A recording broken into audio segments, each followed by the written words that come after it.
마태복음 27장은 우리 예수님의 마지막 재판과 죽으심을 다루고 있습니다. 따라서 이 본문을 읽을 때 숙연해지는 것은 당연한 일이라 하겠습니다.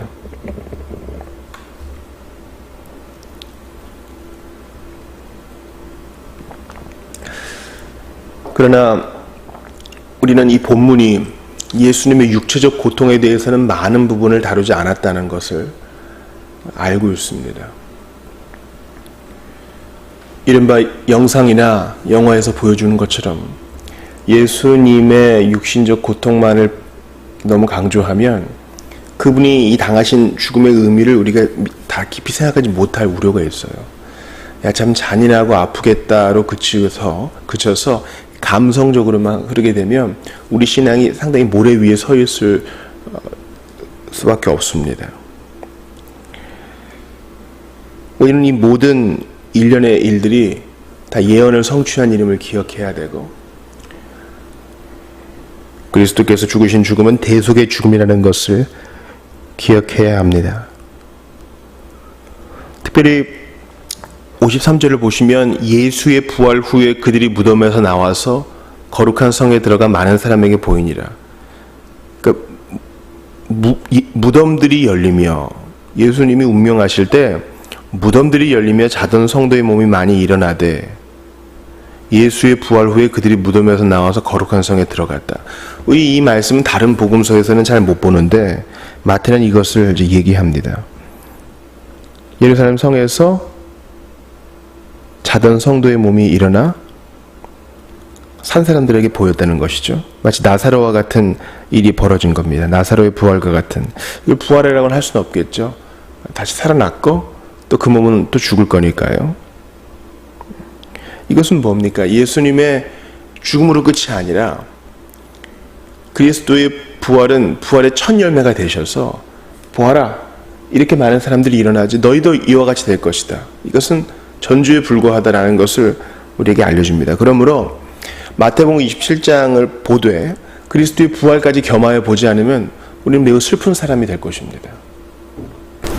또한 아까도 말씀드렸다시피 그리스도의 죽음을 단순히 감성적으로만 받아들이지 말고 구약의 의미와 더불어서 어떻게 성취되고 어떻게 이루어지고 했는지를 살펴보아야 한다는 것입니다. 우리는 제6시부터 제9시까지, 물론 예수님은 오전 9시에 달리셔서 오후 3시에 운명하셨지만 특별히 온 땅의 어둠이 6시부터 9시까지 이 3시간 동안 계속된 것을 봅니다.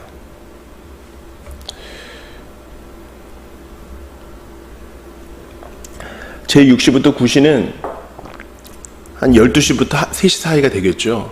그러니까 팔레스틴에서 또 우리나라도 마찬가지죠. 햇빛이 가장 강한 시간인데 이때 온 땅이 임했다는 것은 우리 주님의 이 노여움의 징조, 죄에 대한 이 진노가 그리스도에게 지금 쏟아지고 있다는 것입니다. 당시는 6월절 기간이었기 때문에 이것이 무슨 일식이다 이렇게 얘기하는 사람도 있는데 절대 그러지 않아요. 왜냐하면 6월절은 만월에 지키니까 그렇죠. 이때 예수님이 특별한 외침을 외치십니다. 제9시쯤에니까 이제 거의 영원히 떠나시기 일보 직전이에요. 예수님의 마지막 말씀이라고도 할 수 있겠죠. 가상 7원 중 엘리 엘리 라마 사박다니 하시고 다 이루었다 하시고 숨을 거두셨습니다. 근데 보면은 엘리 엘리 라마 사박다니는 나의 하나님 어찌하여 나를 버리셨나이까 라는 뜻이라고 본문이 말해주고 있어요. 아람어로 부르셨고 마태는 그것을 잘 번역하여 놓았습니다. 그런데 예수님의 공생애 동안의 기도를 생각해 보세요, 여러분. 무리를 보시면서 아버지여 이렇게 말씀하시죠. 아버지여. 기록된 예수님의 요한복음 17장 기도를 보세요. 아버지여 라고 부르세요. 아주 친근하고 스스럼 없이 눈앞에 계신 것처럼 그분을 느끼며 아버지여라고 기도하세요. 우리가 주기도 할 때도 예수님이 가르쳐 주신 대로 어떻게 기도합니까? Our Father. 우리 말로는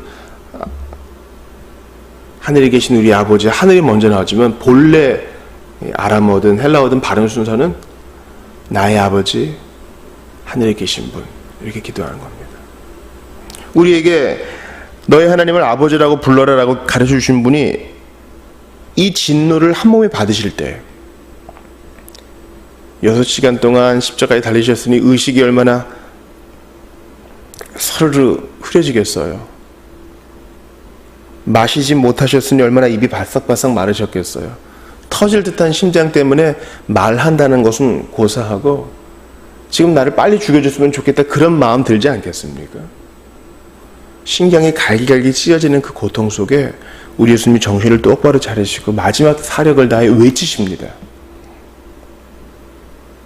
나의 하나님 어찌하여 나를 버리셨나이까?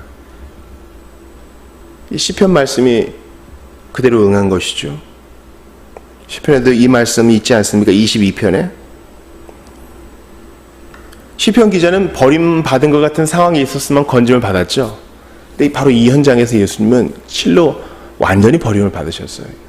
성부께서 그 얼굴을 가리웠습니다. 사실 모든 죄인에게 얼굴을 가리우셔야 되는 그 주님께서 그 얼굴의 가리움을 예수께 집중하시고 그 벌을, 그 형벌을 대신 받은 예수님 안에 있는 모든 자를 용서하기로 작정한 겁니다. 이 대속적인 고난, 대속을 위한 고통, 대속을 위한 형벌을 예수께서 그 몸에 홀로 외로이 받으신 겁니다. 그러니까 더 이상 아버지라고도 못 부르는 거예요. 그분이 안 느껴지고 그분이 얼굴을 가리우셨으니 대속의 죽임을 당하는 죄인처럼 취급받은 예수님은 그저 나의 하나님을 부를 뿐입니다. 그리고 하나님은 응답하지 않으세요. 그 죽음과 고통을 고스란히 다 받게 하셔요. 죽음의 잔을 한 방울도 빠짐없이 다 마시게 하셔요. 이거 보통 일 아니죠.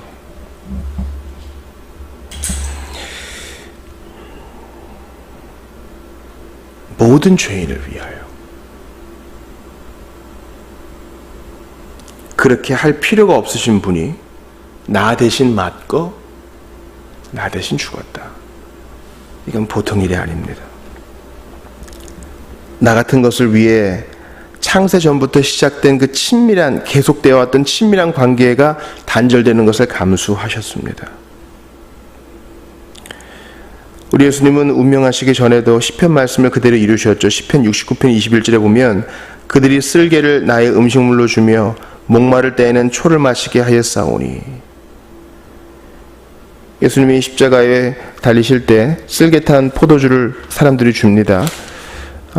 그때 예수님께서 맛보시고 그거를 거부하셨죠. 왜냐하면은 쓸개 탄 포도주는 이 마취제의 성분이 있는데 주님은 그 감각을 다 느끼기로 작정하신 거예요.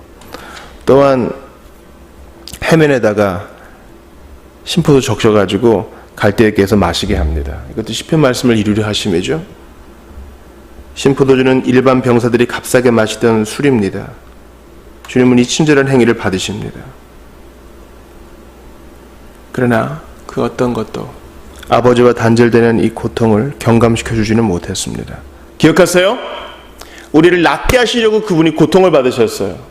우리를 살리시려고 그분이 죽으셨다고. 이 단순한 진리를 마음에 새기세요. 현대사회가 각박하고 빠르게 돌아갑니다. 사람들이 요즘 날도 덥고 이러니까 얼마나 예민해요. 한번 건드려만 봐. 내가 한번 본때를 보여줄 테니. 다시 신경이 예민해 있어요.